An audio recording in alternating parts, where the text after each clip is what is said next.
let's deploy our contract.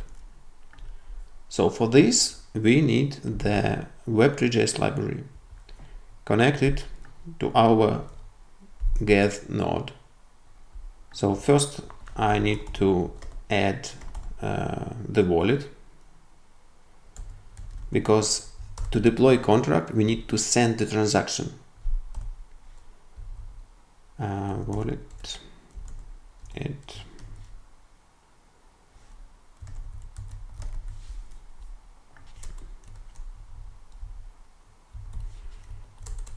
Okay, I will go different way because I need to know the address.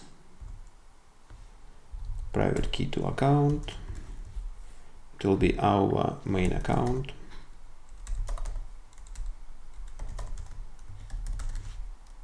And then I can add this account to the wallet.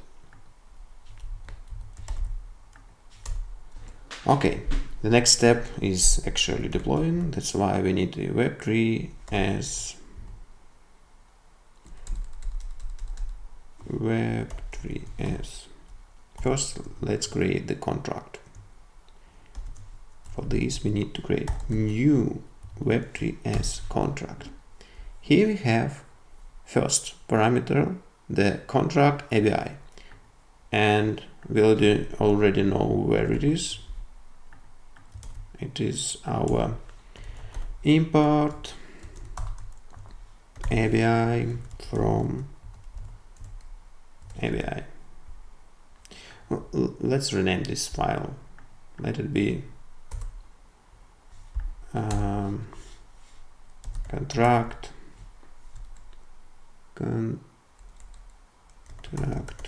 data. Okay. And deploy contract data. Thank you. And get the API and set here. The second parameter is context. We don't need it right now. So we just create the instance of the contract.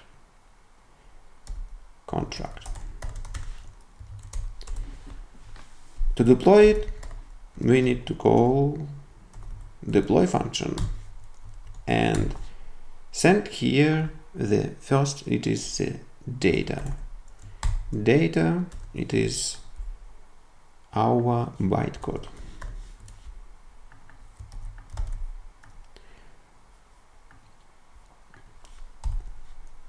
And then call send. And here we should set from which account we want to deploy the contract. Why it's so important? Because if we go to our contract, here we have message sender. Message sender, it is the account who sent the deploy. It could send the transaction, but in the constructor, which calls only when it deploys the contract, this is actually who deployed the contract.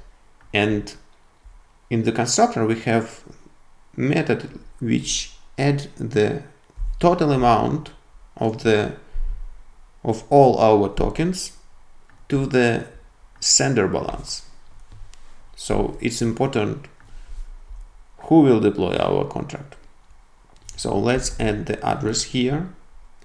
And also we have one parameter in the constructor, how much token we need to add to this total supply and to the message sender.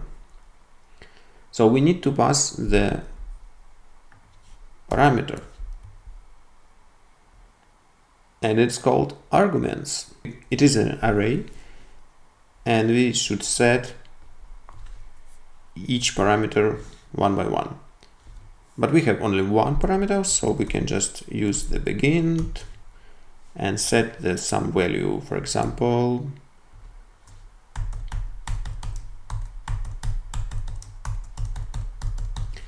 this means one token. So let's it be 1 million tokens. 1 million tokens. Okay. So we send the from And that's it. After we call the send function, it sends the transaction, and the result of this transaction will be deployed contract.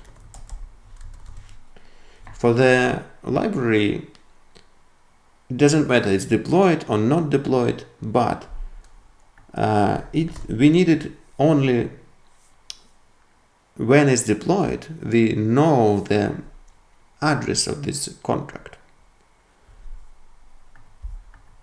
So if it's already deployed, we can use it with just address.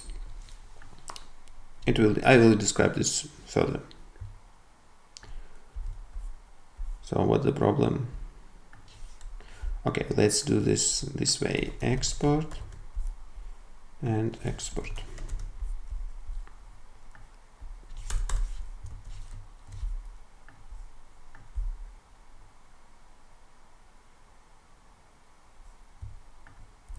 ABI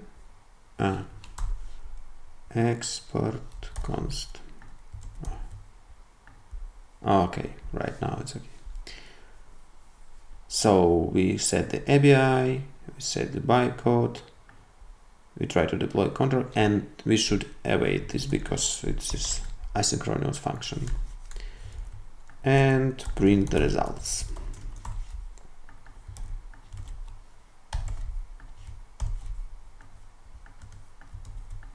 So let's try. It works. Let's check what we receive.